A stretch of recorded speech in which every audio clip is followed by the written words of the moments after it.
दोस्तों, आपने कोई स्टेज शो देखा जिसमें कोई कीबोर्ड प्लेयर काफ़ी अच्छा परफॉर्मेंस दे रहा था, या तो आपने कुछ वीडियो देख लिया जिसमें कोई एक आध कीबोर्ड प्लेयर बहुत ज़्यादा अपनी बेहतरीन प्रस्तुति दे रहा था। वहाँ से आपको एक इंस्पिरेशन मिला, एक जुनून मिला। आपने सोचा कि मुझे भी कीबोर्ड प्लेयर बनना है। फिर आपने एक कीबोर्ड खरीदा। उसके बाद यूट्यूब के माध्यम से या किसी गुरु के माध्यम से आप कुछ कुछ गाने प्ले करना सीख गए। थोड़ी और मेहनत की तो अब आप खुद से गाने निकालना सीख सकते हैं, या अब आपको खुद से गाने निकालना आ जाता है। अब आप चाहते हैं कि आप स्टेज में जाकर परफॉर्म करें। तो आज के इस वीडियो में मैं आपको बताऊंगा कि जीरो से आप स्टेज तक के सफ़र में आपको कौन कौन सी दिक्कतें आ सकती हैं, या आपको कौन कौन सी बातों पर ध्यान देना चाहिए जिससे कि आप स्टेज पर अच्छे से एक कीबोर्ड प्लेयर के जो भूमिका है उसे आप निभा सके। तो नमस्कार दोस्तों, मेरा नाम है अजय और स्वागत है आप सभी का मेरे इस YouTube channel CG music art पर। तो आज का हमारा विषय यही होगा। आज के इस विषय में मैं आपको बताऊंगा कि कैसे आप एक बिगिनर लेवल के कीबोर्ड प्लेयर से शोज करने वाले, जो सिंगर के साथ गाते हैं, जो भजन और ऑर्केस्ट्रा होता है या रामायण भागवत जो भी होता है, वहाँ आप कीबोर्ड प्लेयर बन सकते हैं और कैसे आप उसको निभा पाएंगे।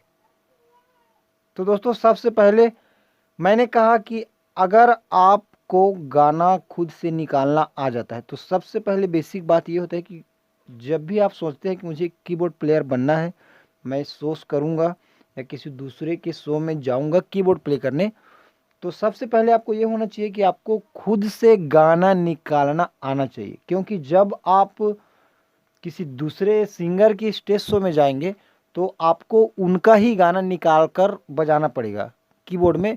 आपको उनका ही गाना निकाल कर आपको बजाना पड़ेगा स्टेज पर, ठीक है ना।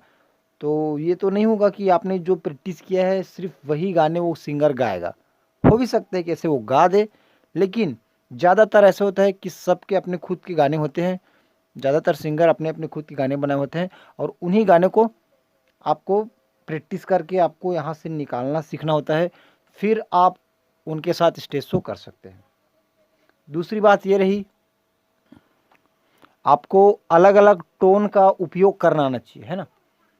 ये नहीं कि बस आप बजा रहे हैं तो एक एक ही टोन लगा दिया और बजाते जा रहे हैं, बजाते जा रहे हैं, और सेकेंड टोन लगाने में आपको दिक्कत हो रही है, या जब आप सेकेंड टोन लगा रहे हैं तो आप मिसगाइड हो जा रहे हैं। ध्यान जब आपका इधर जा रहा है बटन पे टोन चेंज करने के वक्त, तो आप हल्का सा मिसलीड कर जाते हैं। ये भी नहीं होना चाहिए, ये बात का भी ध्यान रखना है। और आपको बहुत सारी ऐसी बातें हैं जो एक स्टेज शो में बहुत ज़रूरी होती है। सबसे पहले आपको स्टेज पर जाते ही या तो उनका जो प्रैक्टिस रूम होता है वहाँ पर ही आपको एक रूटीन मिल जाता है स्टेज का, जो भी है जिसे लिस्ट कहते हैं। लिस्टिंग बनाकर आपको दिया जाता है कि पहले ये गाना चलेगा तो ये गाना ये स्केल में होगा, तो इस गाने को ऐसा गाना है, ऐसा करके, ठीक है। तो सबसे पहले आपको करना ये है कि आपको सिंगर का जो स्केल है, जो कार्यक्रम जो चलेगा आज, वो कौन से स्केल में होगा, या वो अलग अलग स्केल में होंगे या वो पूरा एक ही स्केल में होगा। ये आपको पता कर लेना है सिंगर से कि भैया कौन कौन से गाना आप कौन कौन से स्केल पे गाओगे, हमें बता दो। तो आप उसको लिख कर कहीं भी रख सकते हैं। तो हाँ, आपको पता चलेगा फला गाना है तो अभी इसका नंबर आया है तो ये कौन सा स्केल चलेगा, ये स्केल में चलेगा। तो अगर आपको अलग अलग स्केल से बजाना आता है तो आप अलग अलग स्केल से बजा पाएंगे, या तो फिर यहाँ पर ट्रांसपोज का सिस्टम दे रहता है, वहाँ से आप ट्रांसपोज करके उसे अपने स्केल पे ले जाकर बजा सकते हैं, ठीक। दूसरी बात ये रही कि वॉल्यूम का बहुत ध्यान देना होता है। वॉल्यूम आपको ना तो आपको ज़्यादा रखना है और ना ही आपको कम रखना है, ठीक। वॉल्यूम उतना ही रखना है जितने में सिंगर का आवाज़ आपको सुनाई दे, सबको सुनाई दे, और आपका भी आवाज़ आपको सुनाई दे। तो ऐसे मेंटेन्स करके रखना पड़ता है वॉल्यूम को।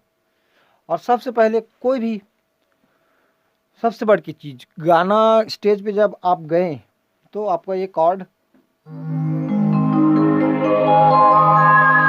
ये कभी छूटना नहीं चाहिए, है ना। आपको ये बेस बना के रखे रहना है, ताकि सिंगर कभी भी बीच से गाना उठा देते हैं तो वो सुर में रहे और आपको तकलीफ ना हो या उनको भी तकलीफ ना हो, या जो भी गाने का नोटेशन है, जो गाने का स्केल है, उनसे वो भटके ना। तो ये कॉर्ड आपको हमेशा दबाए रखने हैं। ठीक। अगली बात ये हुई कि जो भी आपके साथी कलाकार होंगे उनसे आपको सामंजस्य बनाकर रखना पड़ेगा। जैसे कि कहीं कहीं पे कट लगा होता है गाने में, कुछ ताल होते हैं, कुछ उलट होता है ना। तो वो जो रिदमिस्ट होते हैं उनसे सामंजस्य बनाकर आपको रखना पड़ता है, उनकी तरफ इशारा करना पड़ता है कि हाँ म्यूज़िक में कुछ बदलाव होने वाला है, तो आप वहाँ पे कुछ ताल लगाइए, ऐसे टाइप से। और अगली बात ये हुई कि इंस्ट्रूमेंटल में ही कई इंस्ट्रूमेंटल होते हैं, जैसे कि बैंजो चला गया, बांसुरी चला गया, है ना। तो ये भी होता है, तो उनसे भी सामंजस्य बनाकर रखना पड़ता है और आपको याद करना पड़ता है कि बैंजो वाले का पार्ट कब है, बांसुरी वाले का पार्ट कब है।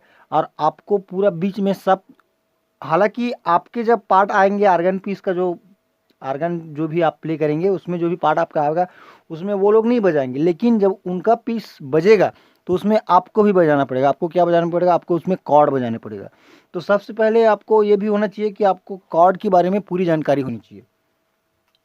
कॉर्ड कैसे लगाना चाहिए, कॉर्ड कैसे लगता है, सही कॉर्ड लग रहा है कि नहीं, ये आपको भी पता होना चाहिए। एक स्टेज शो में कीबोर्ड प्लेयर बनना है तो आपको कॉर्ड के बारे में अच्छे से जानकारी होनी चाहिए। तो आपको घबराना नहीं है। स्टेज पर जो भी आप गए, आपने जो भी प्रैक्टिस किया है, आपने जो भी तैयारी की हुई है, उसको याद रखना है और आपको घबराना बिल्कुल नहीं है। घबराने से क्या होता है, माइंड आपका डिस्टर्ब हो जाता है और आपने जो भी तैयारी की है वो आप भूल जाते हैं कि अरे यहाँ पे क्या बजाना था, ओहो ये तो गया यार, ऐसा हो जाएगा है ना। तो ये काफ़ी फोकस के साथ रहना पड़ता है, कॉन्फिडेंट रहना पड़ता है। तो ये कुछ बातें हैं जिन्हें एक स्टेज शो में चलने वाले कीबोर्डिस्ट को ज़्यादातर ध्यान रखना चाहिए। और बाकी तो आपका सिर्फ रियाज है, जितना आप रियाज कर सकते हैं रियाज कीजिए। एक कहावत है, जो करेगा रियाज वो करेगा राज। तो जितना आप रियाज करेंगे उतना ज़्यादा ही आप मास्टर हो जाएंगे। सचिन तेंदुलकर जी ने कहा है 10,000 घंटा अगर आपने किसी चीज़ पर रियाज कर दिया तो आप उस फील्ड के मास्टर हो जाते हैं। तो 10,000 घंटा ना सही तो हम कम से कम 5,000 घंटा, 2,500 घंटा अपने जीवन का लगा सकते हैं। तो बस दोस्तों, कैसा लगा आपको वीडियो? और अगर आपको जानकारी अच्छी लगी हो तो प्लीज़ वीडियो को लाइक करना, कमेंट में बताना आपको और कौन से टॉपिक पर आपको गाइडेंस चाहिए। जो भी मैं जो बता रहा हूँ वो उससे रिलेटेड आपको और कौन कौन से टॉपिक्स हो सकते हैं वो भी आप मुझे बता सकते हैं। तो वीडियो को देखने के लिए बहुत बहुत धन्यवाद। मिलते हैं किसी अगले वीडियो पर। चैनल को सब्सक्राइब करना मत भूलिएगा। मैं ऐसे ही संगीत से जुड़ी हुई जानकारियाँ आपके लिए लाता रहता हूँ। तो मिलते हैं दोस्तों अगले वीडियो में, तब तक के लिए नमस्कार। आपने वीडियो को बहुत धैर्य से देखा, आपका बहुत बहुत आभार।